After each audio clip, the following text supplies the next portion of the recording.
तो hi everyone, मैं हूँ रुचि भैराली। वॉइस शाला में मैं करती हूँ आपका बहुत बहुत स्वागत। मैं आज बहुत खुश हूँ क्योंकि आज एक ऐसी आवाज हमारे साथ है फ्रेंड्स, जिन्हें आपने अक्सर नेटफ्लिक्स में, अगर आप मार्वल फैन है तो जरूर सुना होगा। जितनी प्यारी उनकी आवाज है उतनी ही प्यारी वो इंसान है। आज हम मिलने वाले हैं बहुत ही प्यारी, सबकी प्यारी, हमारी दुलारी सावी याकूब। वेलकम टू वॉइस शाला मैम।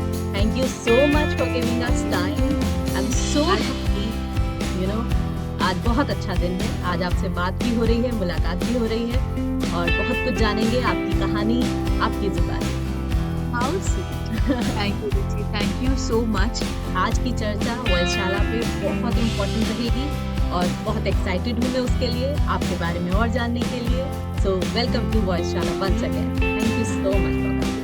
तो चलिए शुरुआत करते हैं और सबसे पहले ये जानते हैं कि आपका जो ये इतना प्यारा नाम है, ये आपका नाम किसने रखा? आपकी मम्मा ने या फादर ने? सबसे पहले तो thank you for the compliment. And नाम रखा पापा ने, डैड ने, और उनका ऐसा था कि he was like patented for this, because हमारे फैमिली में मैटरनल पैटर्नल जिनके यहाँ पर भी कोई किड हुआ तो उनकी राशि, उनके अक्षर उनको डैड को दिए जाते थे।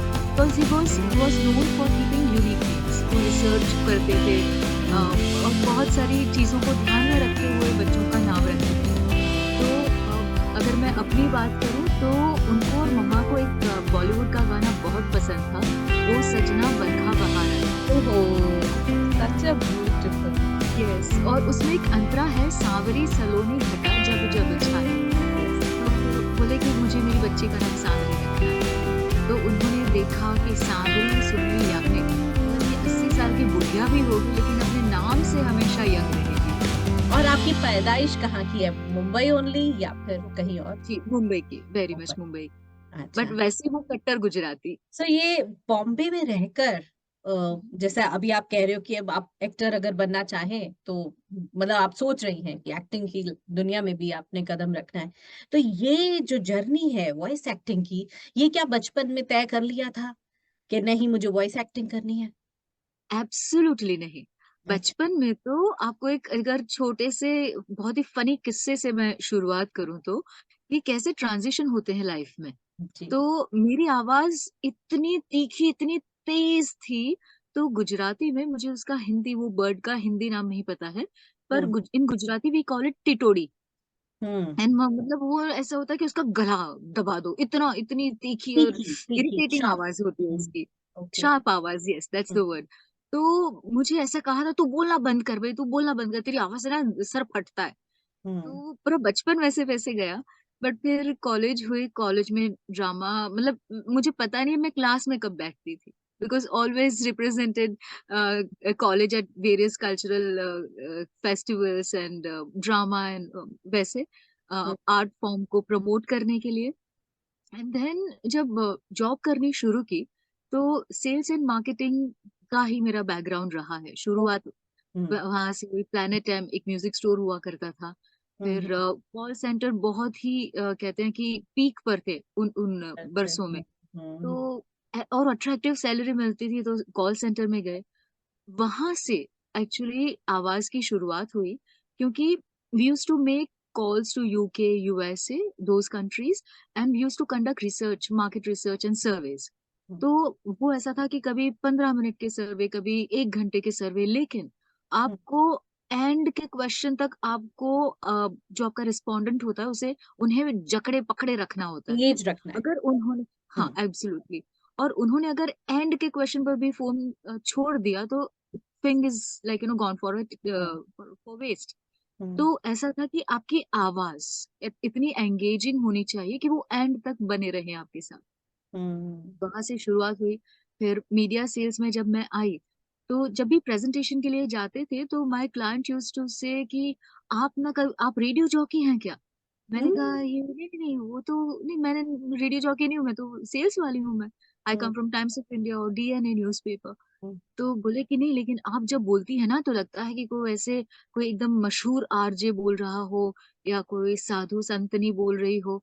तो मैं हमेशा मज़ाक करती थी उन लोगों के साथ कि हुँ, सर अगर आप रिलीज़ ऑर्डर नहीं देंगे, तो हुँ। सेल्स और मार्केटिंग छोड़ के साधु संत नहीं बनना पड़ेगा मुझे।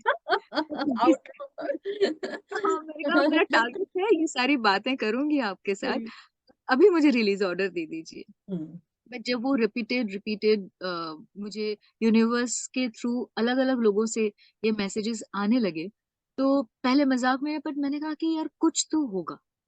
तो हुँ, 2000 से ऑलमोस्ट 2009 के एंड तक मैंने मार्केटिंग और सेल्स किया। फिर मैंने कहा कि वॉइसिंग के लगते कुछ तो होता होगा। फिर एक मशहूर इंस्टीट्यूट में मैंने दाखिला लिया, हुँ, वहाँ सीखी। आर्टिस्ट्स कोऑर्डिनेटर को असिस्ट किया मैंने हुँ। अराउंड 8 साल।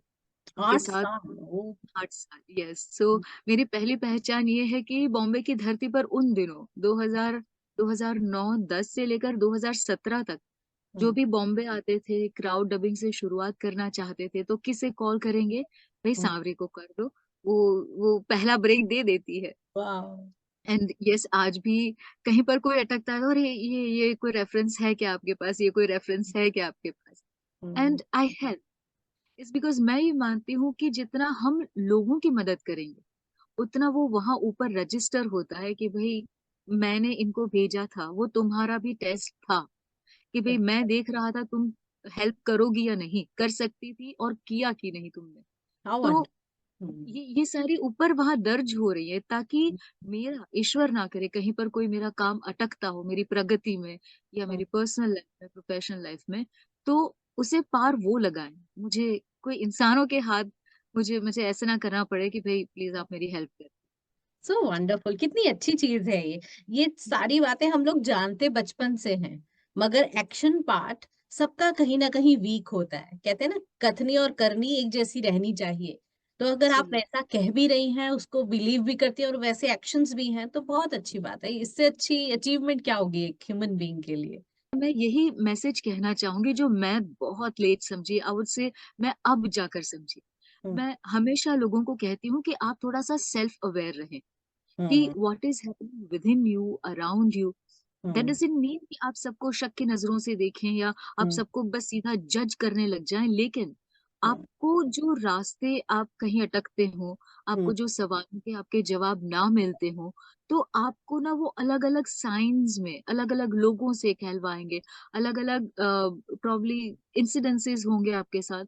तो येस, कुछ-कुछ कहते हैं ना कि मीडियम्स होते हैं उनके जो वो चूज़ करते हैं। Very true. और उसमें अगर आप अलर्ट हैं, तो आपको उन चीज़ों के जवाब मिलते जाएँगे। जैसे मैं अगर कहीं अटकती हूँ, मेरा सेल्फ एक्सपीरियंस है कि मुझे मेरे स्क्रिप्ट्स में, मेरी लाइन्स में उनके जवाब मिल जाते हैं। येस, जैसे कि कल थोड़ा-सा ऐसा डिफिकल्ट डे था तो एक मित्र को मिली और हुँ, उन्होंने कहा उसने कहा कि दीदी आप हम जब ना कभी शक श्रद्धा थोड़ी-सी हिल जाती है, थोड़ा-सा शक होने लगता है, तो क्या होता है कि हमें थोड़ा-सा ईश्वर पर थोड़ी-सी वो होता है कि अरे यार! मेरे साथ ही क्यों? हुँ, मुझे इतना चाहिए था, पर तुमने मुझे इतना ही दिया।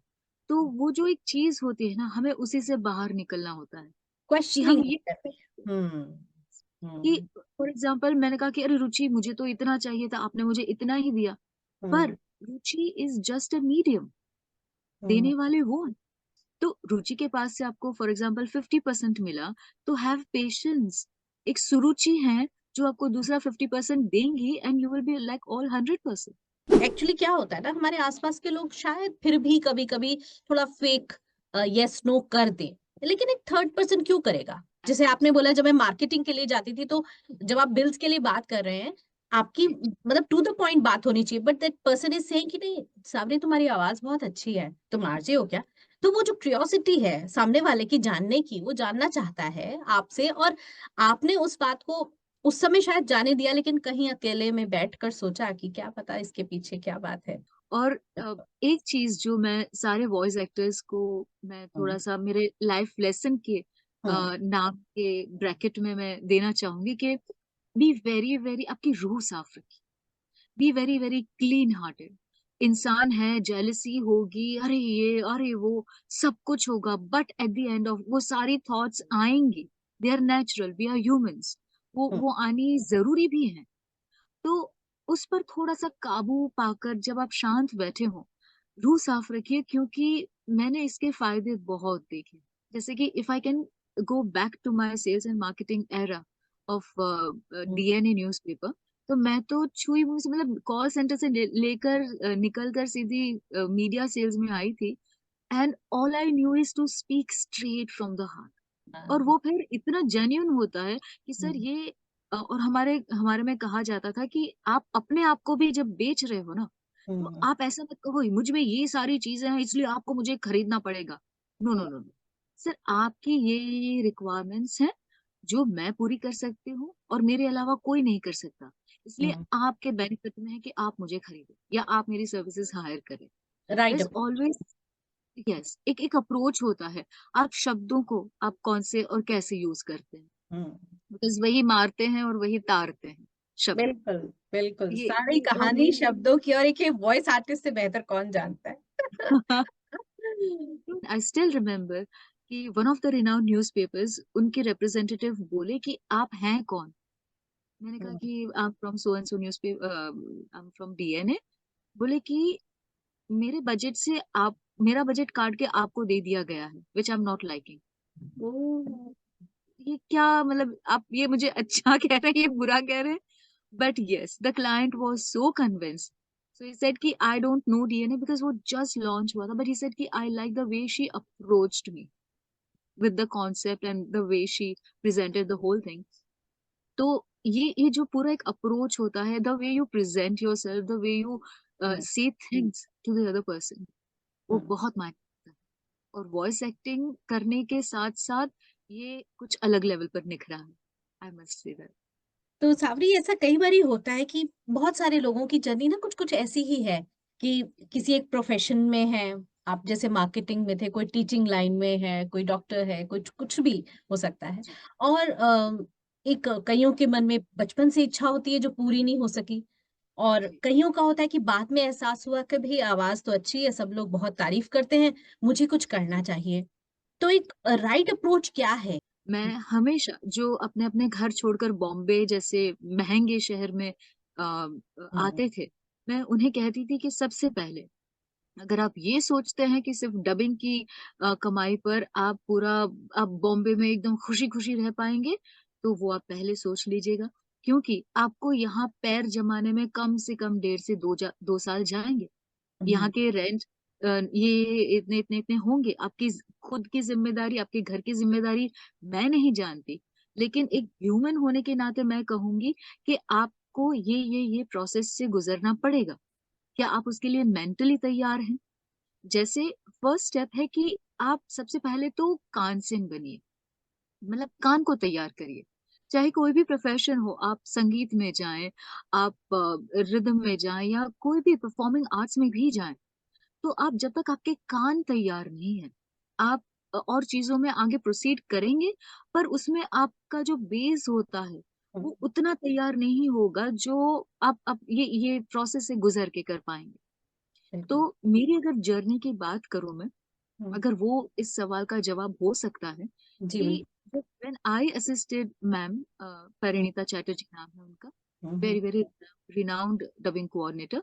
तो उनको असिस्ट करते-करते दूसरे जब मैं क्राउड हम लोग करवाते थे, तो मैं हमेशा अगर मैं पीछे खड़ी रही या एक क्राउड का मैं हिस्सा भी रही, तो हमेशा अगर कोई मेल आर्टिस्ट या कोई और भी आर्टिस्ट जब सोलो परफॉर्मेंस के लिए जाते थे, तो hmm, I always used to listen to them very, very carefully कि हुँ, कभी अगर मैं माइक पर जाऊँगी और अगर कोई मेल कैरेक्टर डब कर रहा होता है, तो वही कैरेक्टर अगर कोई फीमेल का होगा, हुँ, तो वो मैं कैसे करूँ?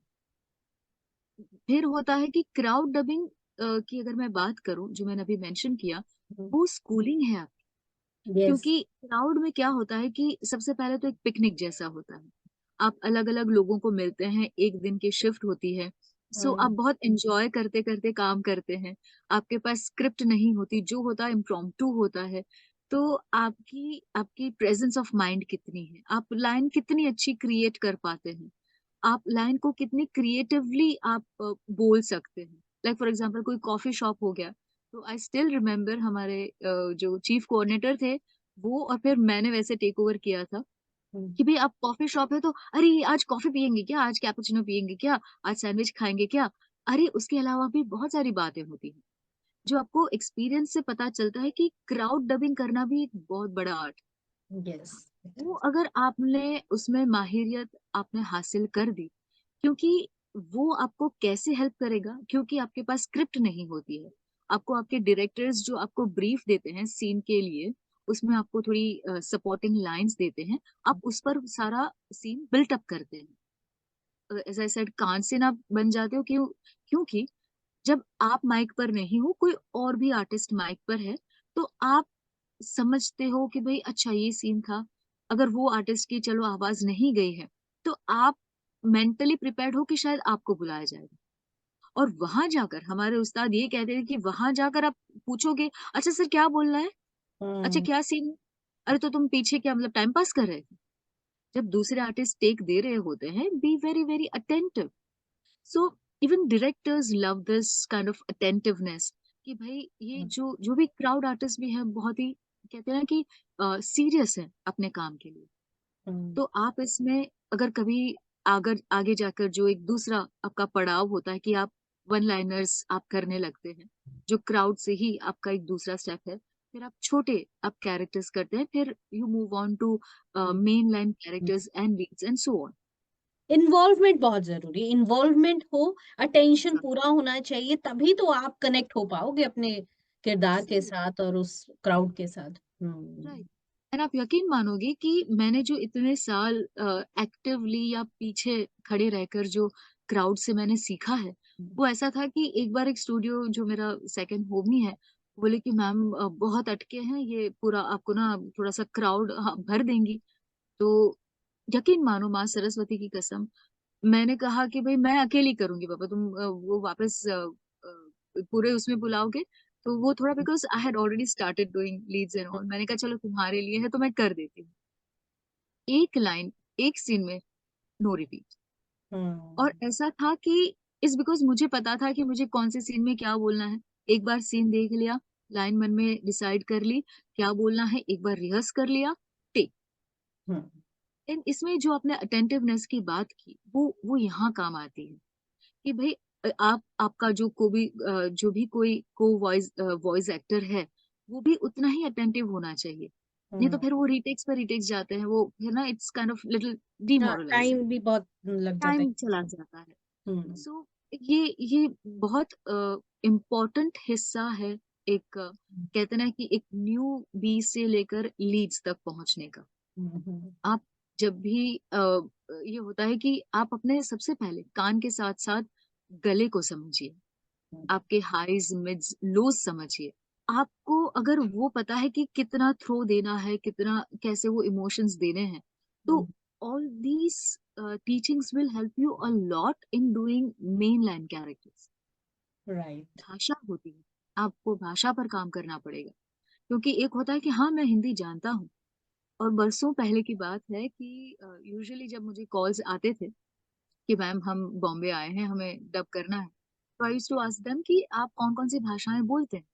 तो दे यूज्ड टू से कि मैं हिंदी बोलता हूँ, मैं भोजपुरी बोल लेता हूँ। भोजपुरी मेरी लैंग्वेज है and I can also speak English. Speak बताइए I can also speak English क्या होता है भई? ये कौन से प्रांत का स्पीक है तुम्हारा? So hmm. I am like be very proud of what languages I mean which languages आप यू नो। मत बोलिए अंग्रेज़ी में, आप हिंदी में बोलिए, आप अपनी भाषा में बोलिए, जो है, लेकिन कम से कम उसे तरीके से बोलिए, ढंग से बात करें। एब्सोल्युटली। और वो हमारे लिए जो भी आपको कास्ट जो भी आप डायरेक्टर्स के साथ आप काम करेंगे हुँ, कास्ट कोऑर्डिनेटर्स के साथ आप काम करेंगे तो मेरा नंबर सेव करने का उन दिनों एक तरीका था कि for hmm, example Ruchi hmm, English जो फर्स्ट आपकी लैंग्वेज होगी जो आप बहुत अच्छी बोलती होंगी हुँ, इंग्लिश हिंदी भोजपुरी मराठी मैथिली मैं ऐसे आपका नाम सेव करूंगी सो हुँ, दैट मैं जब ये इंग्लिश डालूं तो पहला रुचि का नाम आना चाहिए कि हुँ, वो पहला रुचि का नाम क्यों? बिकॉज़ वो इंग्लिश अच्छा बोलती है। तो व्हेन पीपल अप्रोच मी कि भाई सांवरी आपका वॉइस सैंपल चाहिए, लकीली इट गेट्स अप्रूव्ड तो बोले कि वो आपसे इंग्लिश भी करवाना चाहते हैं। सो हुँ, आई टेल देम कि see it's not that I don't speak English but it's not my first language in dubbing. Hmm, Like, for example, we have colleagues. जिनकी फर्स्ट लैंग्वेज इंग्लिश है, dubbing and voice over में। वैसे दोनों अलग-अलग subjects हैं, voice over और dubbing. हम्म। ये भी मैं बात करना चाहूँगी। हम्म। ये जो है मैं बोल देती हूँ कि see I can do, but it's better if you call so and so artist. I think she will do more justice then me to your project. मैं ये ऐसा अपने मानती काम हूँ। को के प्रति समर्पण होता है। ये हम उसकी वैल्यू करते हैं, सामने वाले की भी कद्र करते हैं, तभी ये चीज़ें पॉसिबल हैं। Like it. तो ये है। आपका पहला प्रोजेक्ट कौन-सा रहा? आपने क्राउड डबिंग से स्टार्ट किया? ऑनेस्टली स्पीकिंग पहला प्रोजेक्ट तो याद नहीं है, but sound and vision India से मैंने हुँ, मेरी मेरी दूसरी इनिंग शुरू हुई थी क्राउड डबिंग से। हुँ, एंड जो प्रोसेस है, मैंने कहा कि I will follow the process because वो इंडिया का सबसे सबसे कहते हैं ना कि जाना पहचाना माना हुआ बहुत बड़ा रिनाउंड स्टूडियो है। So I was like okay, let me like hmm, go through the process, जिसमें hmm, the directors will get used to my voice, my talent, कि मैं कैसे कर सकती हूँ। क्योंकि आप माइक ऐसी चीज़ है ना रुचि, कि आप चाहे कितना भी अपने बारे में लिख लो, सब कुछ कर दो, वर्बल कह लो, लेकिन माइक सब झूठ कुछ नहीं खुला कर देगा। बोलते। So, मैंने कहा कि भई मैं चलो ये, एंड पहले से ऐसा रहा है कि भई जो आता है उसे एक्सेप्ट कर लेती हूँ। थोड़ी तकलीफ होती है कि हाँ, क्यों? बट फिर ऐसा होता है कि नहीं, if this is meant for me, let me just go with the flow. तो वहाँ से शुरुआत की। तो आपने इतने अच्छे-अच्छे, इतने बड़े-बड़े प्रोजेक्ट्स किए, चाहे वो मिस मार्वल की बात हो या बाकी नेटफ्लिक्स की अच्छी-अच्छी वेब सीरीज़ जो ना केवल 1 सीज़न बल्कि आपने 1, 2, 3, 4 करके सभी सीज़न्स कवर किए। तो यानी मतलब कहने का ये है कि पहला ही सीज़न इतना बेहतरीन किया कि नो ऑप्शन इज़ देयर। आपको ही करना है, चाहे वो मदर का रोल हो, मल्टीपल टाइम्स आपको एज़ अ मदर रोल मिलता रहा। तो आपका फ़ेवरेट रोल कौन-सा है? कौन-सी वेब सीरीज़ आपके दिल के बहुत करीब है? अगर एक ही नाम मुझे जितनी भी बार लाइफ में पूछा जाएगा, hmm, so that will be never have I ever, and hmm, पूर्णा जग। ये क्योंकि वो बहुत ही कहते हैं ना कि बहुत ही आला दर्जे की एक्टर हैं वो, इंटरनेशनली अक्लेम्ड हैं। एंड उनको जब मैंने पहली सीज़न में किया था, तो थोड़ा-सा डिफ़िकल्ट हुआ था, क्योंकि उनके वो ऑलरेडी वो इतनी हाइप्ड सीरीज़ थी और लोगों के इतने एक्सपेक्टेशंस थे। हुँ, तो इंग्लिश में जो लेवल पर वो ऊँचे लेवल पर बनी थी, हिंदी डब्ड में हुँ, उसे उतने ही ऊँचे लेवल पर डब करना था। Never have I ever challenging था, बिकॉज़ बहुत ही कहते हैं ना कि उतार-चढ़ाव, उतार-चढ़ाव, उतार-चढ़ाव थे वो कैरेक्टर में। और ऐसा होता था कि हर एक सीज़न के एंड एपिसोड में हम रोते थे। हाँ, कि ये लास्ट एपिसोड है। एंड हुँ, 4th सीज़न जो एंडिंग सीज़न थी, जो अभी लास्ट ईयर आई थी, हुँ, उसमें तो लिटरली हम रोए थे। Is because we were like oh! अभी नेक्स्ट सीज़न नहीं आएगी यार ये हुँ, वो लास्ट सीन मैं डब ही नहीं कर पाई थी। हुँ, यार इसके बाद नहीं होगा क्या? Hmm, so you get emotionally attached, तो वो मेरा फेवरेट कैरेक्टर है। एंड मेरा सबसे पहला जो मैं बड़ा ब्रेक कहूँगी, जिसका ऑडिशन मैंने ऐसे मस्ती में दिया था, मैंने हुँ, कहा ये कैसे होगा मेरे भाई, ये हुँ, नहीं हो पाएगा। That was Mindhunter. मैंने वेंडी कार को, जो चीफ एक्टर हैं, चीफ कैरेक्टर हैं, उनको डब किया था। And hmm. मेरे लिए वो बहुत चैलेंजिंग था, क्योंकि मेरा क्राउड से ऊपर उठने के बाद वो पहला इतना बड़ा कैरेक्टर था। वो सब्जेक्ट बहुत अलग था, पूरे लीगल उसमें थे। और वो आप देखना ये बहुत नेटफ्लिक्स की। डिफ़िकल्ट होता है, वहाँ पे बहुत लीगल लैंग्वेज जो बोली जा रही है, वो बहुत डिफ़िकल्ट है, वो इरिटेटिंग भी होता है कभी-कभी पर आप उसको फ़ेवरेट कह रही हैं तो क्योंकि क्या था कि हम अपने वाले जो फ्लेवर के कैरेक्टर्स होते हैं, या जो कहानियाँ होती हैं या सब्जेक्ट होते हैं उससे, तो वो आप कहीं न कहीं आप उसको आप रिक्रिएट कर सकते हो। अपना लेते हैं बट कि मैं हूँ और ऐसी। हुँ, हुँ, एब्सोल्युटली, पर ये ऐसा था कि आप स्क्रिप्ट के साथ आप खिलवाड़ नहीं कर सकते हो। हुँ, क्योंकि उस वो लैंग्वेज, वो माहौल और वो सारी चीज़ें आप बदल नहीं सकते हो। सो और उनका ऐसा था कि वो एकदम एक्सप्रेशनलेस, मतलब हुँ, ऐसे एकदम सीधा, सीधा, सीधा बोल रही थी। अथॉरिटी और फ्लैट बोलती हैं, मतलब वो एक कहते हैं ना कि वो एक मेरे अपने आप में वो एक बहुत बड़ा लर्निंग लेसन भी था, कि आप सुर को कैसे पकड़ के रखते हैं, आप इमोशन को कैसे पकड़ के रखते हैं। मतलब हुँ, आपको इमोशन देने भी हैं पर नहीं भी देने हैं आपको।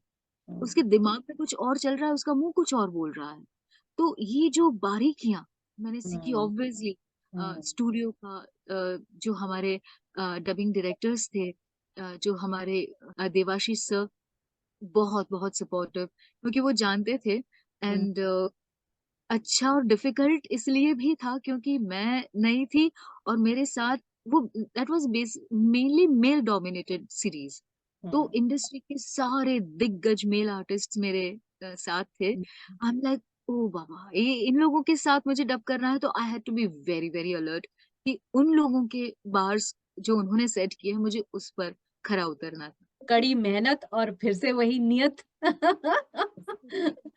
और फिर माइंड हंटर और नेवर हैव आई एवर मेरे दिल के सबसे करीब रहेंगे, हमेशा के लिए। आई क्योंकि विश इन दोनों ऐसी ने ही और भी बहुत सारी अपॉर्चुनिटीज आपकी लाइफ में आए जो आखिर में चाहे बेशक लास्ट एपिसोड में आपको रोना पड़े पर वो तो खुशी के आंसू हैं और वो एक अचीवमेंट के आंसू हैं जो एक हर आर्टिस्ट को कहते हैं ना जीने का एक सपना होता है कि मुझे भी ऐसा मौका मिले। बहुत और अच्छा। सबको सबको मौका मिलता है। It's just that being human कभी-कभी हम थोड़ी-सी हिम्मत हार जाते हैं। बट अभी जो हम बात कर रहे थे कुछ मिनटों पहले कि वो हम चाहते हैं कि हमें सब कुछ अभी चाहिए। पर वो जो पीस मील में आता है हाँ, वो राइट। वो कहता है कि भई थोड़ी तैयार हो जा क्योंकि मैं एक साथ दे दूँगा, तो हम्म, उसे झेल पाएगी या नहीं? तो हम्म। उसे ये कहते हैं ना कि उसे सहन कर पाएगी कि नहीं, उसे पचा पाएगी कि नहीं? तो इस बीच डेफिनेटली बहुत सारी ऐसी चीजें होती होंगी, कोई डायलॉग सुन के लगता होगा अब ये हो नहीं रहा है या रीटेक्स बहुत ज्यादा हो रहे हैं या कॉन्शियस हो गए, एंजाइटी हो गई या ये मेरे लिए डिफिकल्ट है। तो ऐसा कुछ कभी लगा कि आज मेरा दिन नहीं है, आज कुछ गड़बड़ चल रही है, ऐसा हो सकता है? हुआ हो? यस, ऑब्वियसली ये हुआ है इनफैक्ट कि जब पहली बार मैंने बहुत ही बेहतरीन एक्टर हैं with due respect Amruta Subhash ji, आपको अगर डब करने में कभी मेरी भूल-चूक हुई हो, तो प्लीज़ मुझे माफ़ कर दें। पर जब मैंने उनको चोक्ड पैसा बोलता है, तो स्टोरीज है। वो मेरा मेरा पहला प्रोजेक्ट था जिसमें मैंने मैम को इंग्लिश में डब किया था हम्म, एंड वो इसलिए मेरा एग्ज़ैक्टली जैसे आपने कहा मेरे लिए मतलब आई एम लाइक जब डायरेक्टर ने मेरा टाइम दिया था Nandita at Prime Focus Technologies she was working earlier with that studio तो हम्म, शी सेड कि मैम इंग्लिश डब है आप आ जाइए। मैंने जब वहाँ गई मैंने उनको उनका पहला सीन देखा तो वो सीन पर्टिकुलरली ऐसा है कि वो टक टक टक टक टक टक टक ऐसे मशीन गन के जैसे बोल रही हैं and I have a habit of speaking like in a slow medium pace way and I am like okay मैंने कहा ये कौन करेगा ये कैरेक्टर डब? बोली हम्म, कि मैम आप करेंगी। मैंने कहा तुम्हें कैसे लगा मैं ये डब करूँगी? मैंने कहा आप उनकी स्पीड देखिए मेरी स्पीड ऊपर से इंग्लिश है ये। बोले हम्म, कि नहीं बट आई मस्ट से जो इंजीनियर हमारे थे वो इतने सपोर्टिव डबिंग डायरेक्टर इतने सपोर्टिव और जब मैं आज अपना वो डब सुनती हूँ, जब मैंने कितनी बार हेडफ़ोन्स रख दिए थे और मैंने कहा ये नहीं हो पाएगा मुझसे मैंने कहा I am just not able to do it. तो वो वो जो उन्होंने सँभाल लिया और जब आज वो सुनती हूँ मैंने कहा यार तूने कर लिया यार। या और उसके बाद उसी के बेस पर बॉम्बे बेगम्स में जब ऑडिशन हुआ उन्हीं के कैरेक्टर के लिए वो अप्रूव हुआ, उन्हें डब करने का मौका मिला। वो एक बहुत ही बेहतरीन हुआ बिकॉज़ बेहतरीन स्टूडियो, बेहतरीन डबिंग डायरेक्टर्स एक्चुअली सेंसेस वो डेफिनेटली डायरेक्शन मिलती जाती है और एक अंदर से पूरा मन है निभाने का, तो जी। होता चला जाता है। वो ऐसे ही हुआ था क्योंकि एक लाइन आई स्टिल रिमेम्बर कि हुँ, वो जस्ट नहीं आ रही थी जस्ट नहीं आ रही थी। हुँ, हमने बहुत अलग-अलग तरीके हमने ट्राई किए। चाय ब्रेक पर चले गए, नाश्ता ब्रेक की चलो उस हिसाब से थोड़ा माइंड फ्रेश हो जाए और आ जाए। बट फिर पता नहीं कोई एक ऐसी ट्रिक काम कर गई कि वो वन टेक होके चला गया।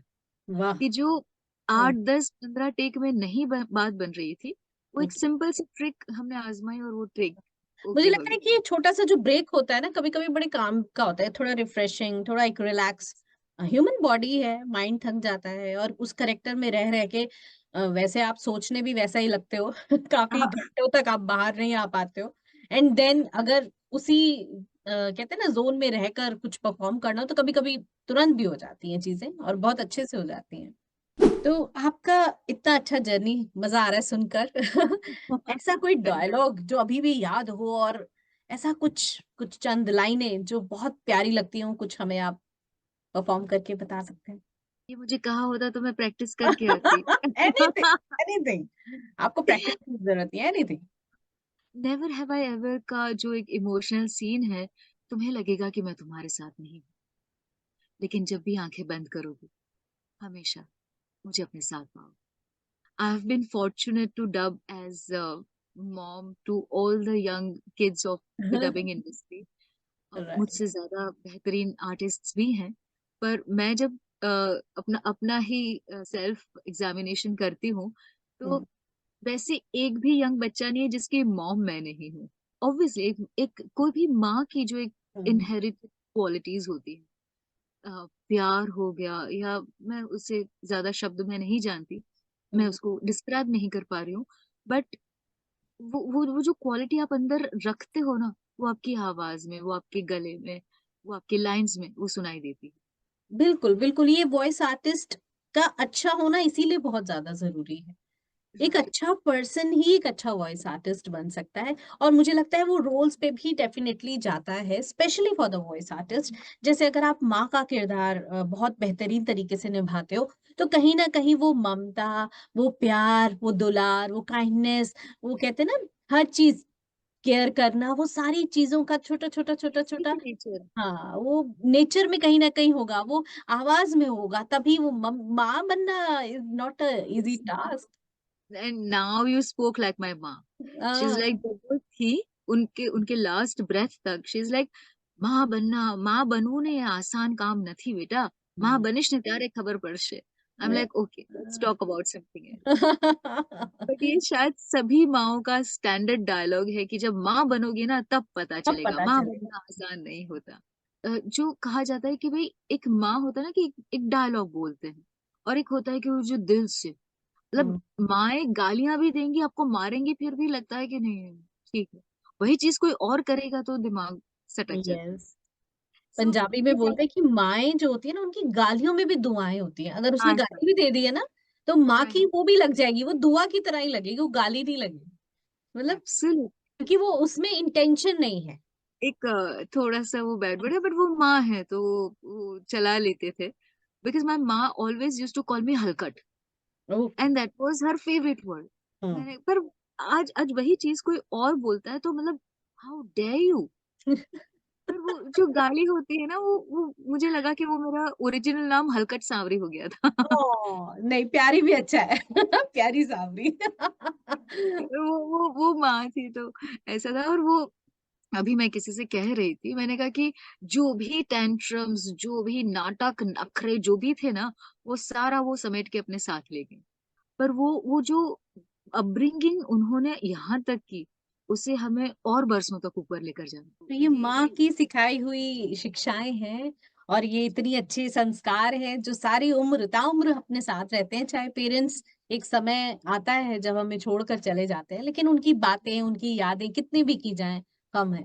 बहुत अच्छा लगता है आप याद करके। मानोगे नहीं रुचि माँ सरस्वती की कसम कि जब कभी भी लो डे होता है या हिम्मत ऐसे इन जनरल जो आपने कहा कि बस अब नहीं कुछ नहीं अच्छा लगता वो। हुँ, पर मेरी मेरी कोई एक स्क्रिप्ट में एक ऐसी लाइन आ जाएगी हुँ, एज़ इफ माय माँ is actually talking to me. Helping me to come out. Absolutely वो लाइन ऐसी होगी कि वो भले लाइन वो मुझे बोलनी है but hmm, I know my माँ इज़ टॉकिंग टू मी।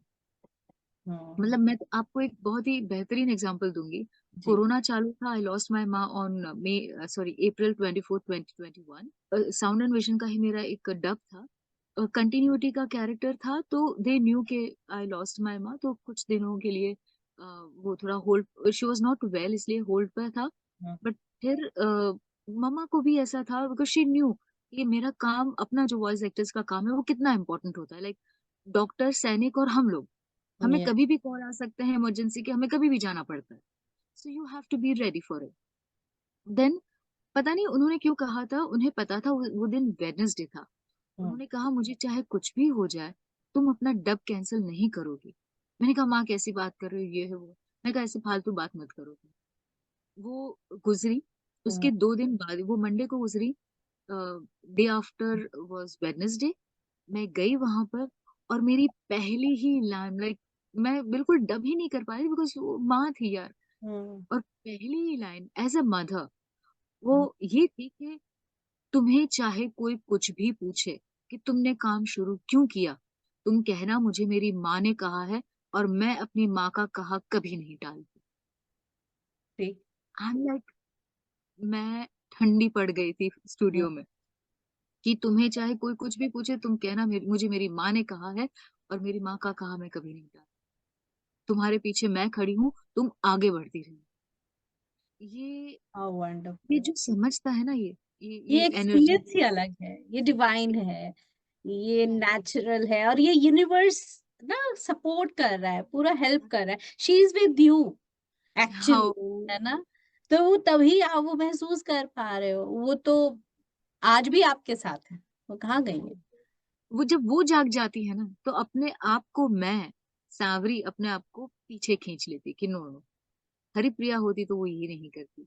अगर हम्म, वो होती तो वो ये इशू को, ये सिचुएशन में वो ऐसे ऐसे उसे हैंडल टैक। कर। ये क्यों मुझे हेल्प करता है, is because first thing is कि you you have to forget who you are. आप उस वक्त उस कैरेक्टर की माँ हैं, तो हम्म, आप अपनी आवाज में वो भाव रखिए, वो फीलिंग्स हम्म, रखिए कि आप अभी जो स्क्रीन पर देख रहे हैं वो आपके सामने है, और आप उनसे उसी टोन में, वैसे ही भाव में बात करेंगे। हाउ जी। वंडरफुल। आप ये बताएं कि अगर, वैसे तो आप मार्केटिंग में थी, अगर सावरी याग्निक वॉइस एक्टर ना होती, तो क्या जी। अभी भी मार्केटिंग कर रही होती या कुछ और चुन लिया होता? ना, मैं इंडिया की पहली ढोल प्लेयर होती। ढोल प्लेयर, बिकॉज ओहो। बिकॉज मुझे माँ ने विरासत में गला दिया है, because hmm, she was a singer, professional singer. दीदी मेरे सिंगर हैं, हम्म, ट्रेन्ड क्लासिकल। और जी, मुझे बचपन से रिदम के प्रति बहुत ज्यादा लगाव रहा है। तो हम्म, ये ऐसा था कि जो बेसिक ठेके होते हैं, तो वो मुझे बाय बर्थ मुझे पता था। और हम्म, मुझे ये क्यों संगीत और रिदम मुझे डबिंग में क्यों हेल्प करता है, इज बिकॉज सबसे पहले तो आप सुर ताल लय, हर एक डायलॉग के लाइन के सुर ताल और लय होते हैं। हम्म, इसीलिए आप वो ना, वो जो उतार चढ़ाव होते हैं, वो आप बहुत आसानी से आप कर पाते हैं। कर पाते हैं। नाउ अगर कोई लंबा सीन है, अगर आपने उसको ब्रेक में लिया है, तो आपको ये ध्यान रखना होता है कि जंप ना आ जाए, या ऐसे ही अचानक से आप अंदर आ चुके हो वो ना हो जाए। Why you should always sound fresh and hmm, just not your voice every time. Hmm, मैंने वो चीज पर काम किया है कि भाई, आप मॉड्यूलेशन, आप अपने गले, जैसे मैंने कहा, आप अपने हाई मिड लो आप प्रैक्टिस करिए। आप फास्ट स्लो में आप प्रैक्टिस करिए, क्योंकि आप जितना स्लो बोलोगे वही चीज आपको फास्ट में आपको क्लियरली बोलनी है। ये है, ये सारी चीजें जब आप करोगे, तो वो आपको एक कंप्लीट वॉइस एक्टर बनाएगा, और आपकी रिकॉल वैल्यू बहुत बढ़ जाएगी। क्योंकि क्या होता है ना कि कभी कभी जैसे होता है कि नहीं, हम यही करेंगे तो इसमें ये हमारा कंफर्ट जोन है तो हम ये करेंगे। हम्म, बट फॉर एग्जाम्पल, आपने मेरी ये कभी आवाज सुनी, और मेरा एक फिक्शनल कैरेक्टर है कॉल्ड याग्निक काकी। हम्म, अगर मैं वो याग्निक काकी के टोन में आपके साथ बात करूंगी, आप आंख बंद करके सुनेंगे उन्हें, तो आपको लगेगा नहीं कि ये सांवरी है। तो वो एक तैयारी होती है कि आप, what new can you bring to the table every time you are being casted. तो वो एक बहुत इंपॉर्टेंट चीज होती है कि आप अपने आप पर रोज काम करिए। तो constantly be very very observant. आप रास्ते से चल रहे हो, आप कहीं पे कोई स्टॉल पे रुके हो, आप मेट्रो में ट्रैवल कर रहे हो, आप ऐसे ही कहीं ट्रैवल कर रहे हो, be be a very very good listener. क्योंकि आप अचानक से, ये जो याग्निक काकी का टोन है, मैं आपको अगर एक छोटा सा नमूना दे प्लीज, पाऊं। प्लीज। सो ये बरसों पहले की बात है, जब वॉइस एक्टिंग मेरी लाइफ में था ही नहीं। एंड मेरा नेटिव अहमदाबाद है, तो from Ahmedabad we were travelling by ST to another city. तो एक गांव थी, जो वहाँ की औरत थी, मैं छोटी थी, बट वो कैसे टोन में बात करती थी कि अरे ये કેટલી વાર લાગશે બેલા એને, હે? અને બીજું સ્ટેશન આવે ત્યારે મને કહેજે બેલા, મારે ત્યાં ઉતરવાનું છે। तो ये टोन मेरे दिमाग में था। आई एम लाइक, कभी मैं फ्यूचर में ना इनको कहीं तो मैं रेप्लिकेट करूंगी। जो आज मेरा याग्निक का कि काम आया। मेरा कैरेक्टर है, फिर जो चैलेंजेस मुझे मिले उसमें जो मेरे वॉइस मॉड्यूलेशन डेवलप होते गए, वो ये है कि एक 80-85 साल की एक कैरेक्टर थी मेरी जो बेड रिडन है एंड अपने बेटे के साथ बात कर रही थी वो। तो इट वाज लाइक अपना ख्याल रखना, मुझे चाहे कुछ भी हो जाए बेटा, तुम अपना ख्याल रखना है मुझे। यहाँ Oh पर my उनकी जान। God, आप ये हमेशा साथ रहोगे। मैं बिल्कुल मानती रहूंगी, हूँ। बिल्कुल आप, ओ बिल्कुल। माय गॉड, और वंडरफुल, मजा आ गया। यही कहना, और आपको याद है जब हम पहली बार, आपने मुझे सुना होगा, जी। इंडिया वॉइस फेस्ट का जो फर्स्ट ऑनलाइन एडिशन था, एक ऐसा, यही ऐसा एक सेशन आया था जहां पर पता नहीं कैसे उनको पता चला कि मैं भूत की आवाज, चुड़ैल की आवाज बड़ी अच्छी मैं कर लेती थी और कर लेती हूँ। तो बोले कि एक हो जाए वो, and that came to me as a surprise. तो वो एक मेरी यूएसपी है जो शायद, सॉरी, वॉइस आर्टिस्ट को हेल्प करेगी कि आप जो भी मॉड्यूलेशन करो साउंड वेरी ऑथेंटिक। वो भूतनी कैसी, चुड़ैल कैसी थी कि हे रुचि, तुझे कितनी बार कहा ऐसे वीडियो मत भेजा कर मुझे, मेरे दिमाग में ऐसे शॉट लगता है रुचि। Okay bye. इरिटेटिंग है ना। तो आपको अपने आप को आप जितना तैयार करोगे ना, आपकी ही रिकॉल वैल्यू, आपकी ही, कहता ना कि आपको बहुत सारे पैसे कमाने का मौका मिलेगा। बहुत बढ़िया, इतनी अच्छे किरदारों से भी मुलाकात हुई और इतना ज्यादा आपको जाना। इस पूरी जर्नी में आप क्रेडिट किसे देंगी? ये जो उपलब्धता आपने हासिल की है, इसका श्रेय जाता किसको है? ये जो सावरी याग्निक है, इसे किसने बनाया? मेरी मम्मा ने। हर एक डबिंग डायरेक्टर एक नए अप्रोच के साथ, एक अलग अप्रोच के साथ आता है। हुँ, उन्होंने वो प्रोजेक्ट देखा होता है, वो एक्चुअली जानते हैं कि वो कैरेक्टर के लिए वो वॉइस एक्टर को जब वो कास्ट करते हैं, विथ ऑडिशन, विदाउट ऑडिशन, हुँ, तो वो कैरेक्टर की रिक्वायरमेंट्स को मद्देनजर रखते वो आर्टिस्ट से क्या काम निकलवाना चाहेंगे। I have learn from each and every dubbing director and even sound engineers that I have worked with. मैं उनको जरूर थैंक यू कहना चाहूंगी, बिकॉज आज अगर मैं अपनी रील्स अच्छे से एडिट कर पा रही हूँ, जो कुछ थोड़ी बहुत, hmm, it is because of my sound and mixing engineers that I work with. ये मेरे करंट प्रोफेशन का जो कोर है, गला, हुँ, वो माने दिया। अगर वही मेरे पास नहीं होता तो मैं कुछ नहीं कर पाती। यस। सो आई होप ये इंटरव्यू के थ्रू अगर वो यहाँ मौजूद हैं मेरे साथ, तो थैंक यू माँ। उनको हमारा प्रणाम, क्योंकि वो शरीर उन्होंने दिया, आवाज़ उन्होंने दी। ये जो सोच, अच्छी सोच है, वो माँ से मिली, तो श्रेय तो माँ को ही जाना चाहिए और ये तो बहुत अच्छी बात है। और डेफ़िनेटली उनका आशीर्वाद आपके साथ हमेशा बना रहे और आप ऐसे ही लगातार और अच्छे-अच्छे प्रोजेक्ट्स करती रहें, बहुत कुछ अचीव करें। ये हमारी बहुत-बहुत आपके लिए प्रेयर्स हैं, ब्लेसिंग्स हैं, बहुत सारी आशाएँ हैं, शुभकामनाएँ हैं। तो चलिए, अब ये सारी बातचीत को थोड़ा वाइंड अप करते हैं और जानते हैं एक रैपिड फायर राउंड के ज़रिए आपकी चॉइसेस और आपकी पसंद-नापसंद।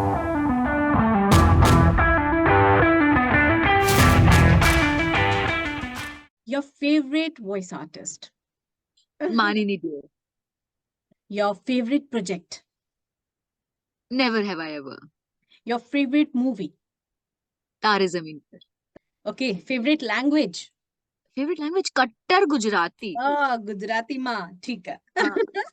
हाँ, गुजराती का कोई फेवरेट कैरेक्टर, जैसा अभी आपने कुछ करके भी दिखाया हमें, लेकिन फेवरेट कैरेक्टर भी बताइए और कोई प्रोजेक्ट भी बताइए जो गुजराती में किया हो और आपका फेवरेट हो। वैसे तो ऑनेस्टली स्पीकिंग मैंने बहुत ज्यादा काम नहीं किया है, पर ऑनेस्टली या ना, हुँ, को हुँ, एड्स की हैं। हुँ, जो मेरी एक एड है सुहाना मसाला की है, हुँ, वो मेरी पहली एड थी, इसलिए हुँ, मेरे दिल के बहुत करीब है।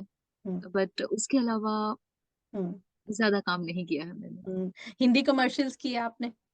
हुँ, कमर्शियल्स मेरा थोड़ा जॉनर जो है वो मेन लाइन डबिंग में ज्यादा है। कमर्शियल्स मैंने ऑनेस्टली मैंने ज्यादा नहीं किए हैं बट आई बिकॉज वो भी आई विश कि आपको मिले, क्योंकि आवाज बहुत अच्छी है, कमर्शियल्स पे भी जाएगी। अगर आप ये चाहती हैं कि मैं ये करूँ तो जरूर होगा रुचि, कैसे नहीं होगा। बिल्कुल होना ही चाहिए। हम दिल से सो चाहते हैं कहिए कि आप सारे एड एड के स्टूडियोज को प्लीज ये क्लिप भेजी जाए यस कि मैं डेफिनेटली अच्छा कर सकती हूँ, मुझे बुलाया बहुत जाए। अच्छा कर सकती हैं। Favourite place for holidays? Coorg. Yes. तो हमें वैसे ऑब्वियसली घूमने का शौक है, एक एस्पिरेशन भी है कि जाऊं मैं, but more for India. Favourite food? पानी पूरी। ऐसा मैं कभी हाँ, हुआ कि गला खराब हो गया और कुछ बहुत इंपॉर्टेंट डब था? हो जाता है। हाँ एक बार कोल्ड। हुआ था। हम्म। और तब कहते ना कि जो अच्छे कर्मास होते हैं वो आपको कैसे हेल्प करते हैं, हम्म। कि दोस्ती यारी में ही किसी का क्राउड डब करने गई थी हम्म। और फिल्म थी कलंक। हम्म। तो उसमें एंड जो एक सीक्वेंस है उसमें बहुत जोर का चिल्लाना वगैरह वो वाली सीक्वेंस थी, और मैंने इतने सारे लोग थे जोश में, और जोश में मैंने कुछ अलग लेवल का चिल्ला लिया। सुबह उठी, मैं माँ को बुला रही हूँ, मुझे लगा कि पता नहीं क्या हुआ होगा, तो तभी रात को तो सो गई, सुबह माँ को बुला रही हूँ, ये हवा निकल रही है, देयर इज नो साउंड। उन 3 दिनों में मैंने जितने भी देवी देवता हैं, जितनी भी कहते हैं ना कि भक्ति का प्रसाद मांग लिया या फल मांग लिया, मैंने कहा प्लीज अगर मैंने कभी कोई अच्छे कर्म किए हों, भगवान यही मेरा पेट भर रहा है, जिम्मेदारियां हैं, प्लीज मुझे मेरी आवाज लौटा दो। तो हम्म। यस, ये एक वो था कि इम्पोर्टेंट डब्स लाइंड अप थे and I had to reschedule all of them. And the show must go on, right? और मेरी आवाज ही पहचान है, गर याद रहे, हमेशा याद जी। रहेगी। इतनी प्यारी, इतनी अच्छी सावरी याग्निक की आवाज। थैंक यू हाँ, सो मच। अब लास्ट में बस इतना कहूंगी कि वॉइस शाला से अगर आप कुछ कहना चाहती हैं तो प्लीज हमें कहिए। बिल्कुल। वॉइस शाला से यही कहूंगी कि राइज एंड शाइन ब्राइटेस्ट। बहुत बहुत सेलिब्रिटीज को आप फीचर करें। आप जितना कहते हैं ना कि सेकंड्स की अगर बात कर दी जाए तो आप हर एक सेकंड में आपकी प्रगति हो, बहुत बहुत ऊंचे लेवल पर आपके शोज बने, एपिसोड्स बने। Through your medium I just want to tell all the aspiring voice actors कि don't be in a hurry. थोड़ा प्रोसेस में आप ध्यान दीजिए कि एक तरीका होता है बेस तैयार करने का, उस पर चलते हुए मेहनत रियाज करते हुए आगे बढ़ने का, तो उसे फॉलो करिए। और फिर जब आप एक स्टेज पर पहुंचते हैं ना, आप अपने आप को बहुत कॉन्फिडेंट फील करेंगे कि आपको जो कैरेक्टर जैसे दिया जाएगा आप उसको बहुत एफर्टलेसली आप उसे परफॉर्म करेंगे। बाकी just be very very dedicated, be very very positive and passionate about every line you speak. How wonderful, thank you so much. बहुत मजा आया, बहुत अच्छा लगा, इतनी मुझे अच्छी भी जर्नी और इतनी positive journey, I must say. I wish कि अंगना सबको ये विजय एपिसोड बहुत पसंद आए। बहुत अच्छा लगा सावी, थैंक यू सो मच। आप